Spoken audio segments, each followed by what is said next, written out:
ወላጆቹ ያጩለትን ሴት ያገባ ወጣት የሱ አስገራሚ ታሪክ። አሰላሙ አለይኩም ወራህመቱላሂ ወበረካቱሁ። ውድና የተከበራችሁ የሰያት ቲዩብ ታዳሚያን፣ እነሆ ዛሬ አንድ ታሪክን ይዤላችሁ መጥቻለሁ። ይህ ታሪክ ወላጆቹ ያጩለትን ሴት ያገባ ወጣት የሱ ታሪክ ነው። ይህ ወጣት ትምህርቱን ተከታትሎ ከጨረሰ በኋላ ተመረቀ። ከተመረቀ በኋላ ወደ ቤተሰቦቹ ተቀላቀለና የቤተሰቡን ስራ አጠቃሎ ያዘ። ከዛም ቤተሰቦቹን እየረዳ ባለበት ሰዓት ወላጆቹ ተመካክረው እኛ ለልጃችን ለንድረው የሚገባው ኢማንኛ ቆንጆ ለጋ እድሜ ላይ ያለች ሴት ነው በማለት እንደዛች አይነትን ሴት ፈልገው አገናኙት። ከዛም እሱ በጣም ደስተኛ ሆነ። ኢማኗን ሲመለከት፣ ውበቷን ሲመለከት፣ ገና ልጅነቷንም ሲመለከት በጣም ደስ አለውና በወላጆቹ ምርጫ ተስማማ። ከዛ በኋላ ወላጆቹ ድግስን ደግሰው ዳሩትና ለብቻ ጎጆ ሰጥተውት ለብቻ መኖር ጀመረ። ከዛም በኋላ ስራው በጣም ቢዚ ያደርገውም ስለነበር እንዲሁም ወደ ክፍለ ሀገር እየሄደም እየመጣ ስለሚሰራ በዚህ ሁኔታ ላይ እያለ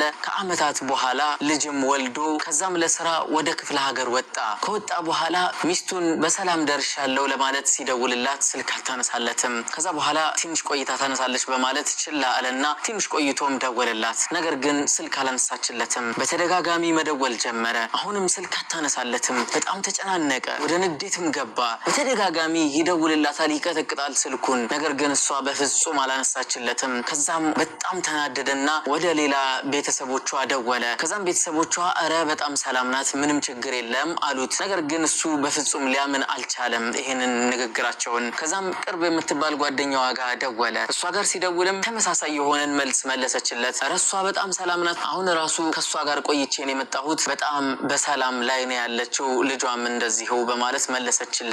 ነገር ግን እሱ የነሱ ንግግር ሊያሳምነው አልቻለም። በድጋሚ ቢደውልላትም በፍጹም ልትመልስለት አልቻለችም። ሜሴጅ ይልክላታል፣ በፍጹም አትመልስለትም። ለ3 ቀናት ያክል በዛ አይነት መልኩ ጊዜውን አሳለፈ። 4ኛ ቀን ግን መዋለን በፍጹም አልቻለም። ከዛ እየገሰገሰ በንዴትና በስሜት ላይ ሆኖ እየገሰገሰ ተመለሰ። ሲመለስ ግን እሷም በንዴት ነበር የተቀበለችው። እንዴት ወሳኝና አስፈላጊ የሆነ ስራ አይደል እንዴ የሄድከውስ? ለሳምንት አይደል እንዴ የሄድከው? ለምን ተመለስክ? በማለት ተቆጣቸው። እሱም በቁጣ መንፈስ እንዴት ነው ስልክ ማታነሽልኝ? እንዴት ነው ስልኩን ማታየው? ስመለከትሽ ደህና ነሽ፣ ልጅሽም ደህና ነው አልሐምዱሊላህ፣ እና ለምንድን ነው ስልክ ማታነሹ?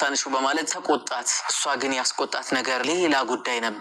ታዲያ አንተ ለኔ ስትደውልልኝ እንደዚህ ስትጨናነቅ 3 ቀን ሙሉ ለወላጆችህ ደውልህላቸው ነበር እንዴ? በማለት ነበር የጠየቀችው። ከዛ በኋላ ደነገጠ። አይ እኔ እንኳን ለነሱ አልደወልኩም፣ ለአንቺ ወላጆች ግን ስላንቺ ለማጣራት ደውዬ ነበር አላት። አይደለም ለአንተ ወላጆች ነው እንጂ መደወል የነበረብህ፣ እንዴት አልደወልክላቸውም? አንተ እኔ ስልክ ባለማንሳቴ እንደዛ ከተጨናነቅ አንተ ባለመደወልህ ወላጆችህስ ምን ያክል ሊጨናነቁ ይችላሉ? በማለት ጠየቀችው። ከዛም ለዚህ ከባድና ኃይለኛ ለሆነ ጥያቄዋ መልስ አጣላትና ቆም ብሎ ሳለ ነብዩ መሐመድ ሰለላሁ ዐለይሂ ወሰለም የተናገሩትን ሐዲስ ረሳኸው እንዴ አለችው። ማ ሚን ሙስሊሚን ዩስቢህ፣ ማንም እኮ ሙስሊም የሚያነጋ የለም ወዋሊዳሁ ዐንሁ ራዲያን፣ በልጆቻቸው ጉዳይ ላይ እኮ ወላጆቻቸው ተደስተው ኢላ ካነ ለሁ ባባኒ ሚነል ጀና፣ ከጀነት ውስጥ 2 ለሱ በራፎች የተዘጋጁለት ቢሆን እንጂ የሚለውን ሐዲስ ረሳኸው እንዴ? በማለት 2 ወላጆችህን ሳትደውልላቸው እንዴት እስካሁን አስቻለህ? እንዴት ቆየህ? በማለት ጠየቀችው። እሱም በዝምታ ተዋጠ። በጣም ደነገጠ፣ ጸጥ አለ። በሐሳብ ውስጥ ተውጦ ሳለ ቁልፍ አወጣችና የመኪናውን ሰጠችው። አሁን በፍጥነት ወላጆችህን ዘይራቸው፣ መጀመሪያ ለኛ ከመጨነቅህ በፊት ለነሱ መጨነቅ አለብህ በማለት መከረችው። ከዛም እሱ እየገሰገሰ መጀመሪያ ወደ እናቱ እንዲሄድ ስለመከረችው ከዛም በኋላ ቅፍ አድርጎ ሳማትና እናቴ ሆይ እኔ አንቺን ዘነጋሁሽ ለሚስቴ ስደውልና ለልጄ ሳስብ በማለት በፍጥነት ይቅርታን ጠየቃት እናቱን። ከዛም እናትዬቱ ፈገግ አለችና አይ ይቅር ብያለሁ ልጄ፣ ነገር ግን የሆነ ነገር እኮ አላመጣህልኝም ረስተኸው ነው እንዴ አለችው። ከዛም ምንድነው እናቴ አላት። ሁልጊዜ የምትልክልኝ እኮ የለመድኩት ነገር ነበረ፣ ያንን ነገር ዛሬ እንዴት አላመጣህልኝም ብላ ጠየቀችው። ከዛም እሱ በመደናበር ውስጥ ሆኖ ምንድነው እናቴ የረሳሁት ነገር ባክሽ ንገሪኝ ይላታል። ከዛ በኋላ ሁልጊዜ የምትልክልኝ ጧጧት የምትልክልኝ ምግብ ናታ፣ ያቺ ምግብ እኮ ትናፍቀኛለች፣ ስትልክልኝ በጣም ደስ ይለኛል፣ የልጄ ስጦታና ያንተ ምግብ መሆኑን ሳስብ ደስ እያለኝ ነው እኮ የምመገበው በማለት አስገራሚ የሆነ ነገርን ነገረችው። እሱ ግን ይሄንን ነገር አድርጎት አያውቅም። ሱብሃንአላህ። ይሄንን ሁሉ የምታደርገው ይሄንን ሁሉ ድራማ የምትሰራው ያቺ ሳሊህ የሆነችው ሚስቱ ነበረች። ሁልጊዜ በባሏ ስም ነበር ወደ ወላጆቹ ምግብን የምትልክላቸው። ከዛ በኋላ በመደንገጥ ላይ ሆኖ አይ በጣም ቸኩዬ ነበር አመጣልሻለሁ ችግር የለውም በማለት ፈገግ ብሎ ወደ አባቱም ሲሄድ ተመሳሳይ የሆነ ነገር ገጠመው። ከዛም ተመለሰና ምንድን ነበር ያስለመድሻቸው ምግብ በማለት ጠየቃት። ሁልጊዜ አንተ ከመብላት በፊት እኮ ጧት ጧት ጥሩ የተባለን ምግብ ሰራርቼ ለነሱ እልክ ነበር፣ በአንተ ስም ነበር ምልከው። ታዲያ ሁሌም ዱዓ ያደርጉልህ ነበር። ነገር ግን ዛሬ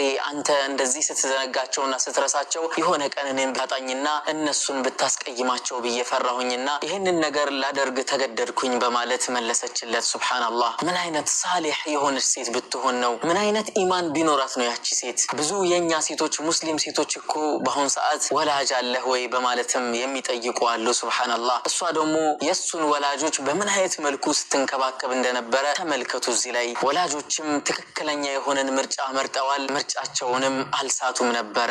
ልጃቸውንም በሚስቱ አግኝተውታል። አንዲት ሙስሊም የሆነችና በአላህ ሱብሓነሁ ወተዓላ እና በነቢ ሙሐመድ ሰለላሁ ዐለይሂ ወሰለም ያመነች የሆነች ሴት እንደዚህ አይነት ተግባር ሲኖራት ምን ያክል ያማረ ይሆናል። በዱንያም ሰዎችን ታስደስታለች፣ በአኺራም አላህ ሱብሓነሁ ወተዓላ ዘንድ ደስታን ታስገኛለች። ትልቅ የሆነና እጥፍ ድርብ የሆነን አጅርም ታስመዘግባለች። ምናልባት ተግባሩ ከባድ ሊሆንባችሁ ይችላል እህቶች፣ ነገር ግን ክፍያው በጣም ከባድ ስለሆነ ክፍያውን እያሰባችሁ እንደዚህ አይነት መልካም ስራ እንድትሰሩ መክራችኋለሁ። ወንዶችም እንደዚህ አይነት ሴትን እንድትመርጡና ይቺን አይነት ሴት አላህ ሱብሓነሁ ወተዓላ እንዲወፍቃችሁ ዱዓ እንድታደርጉ ነው መመክራችሁ።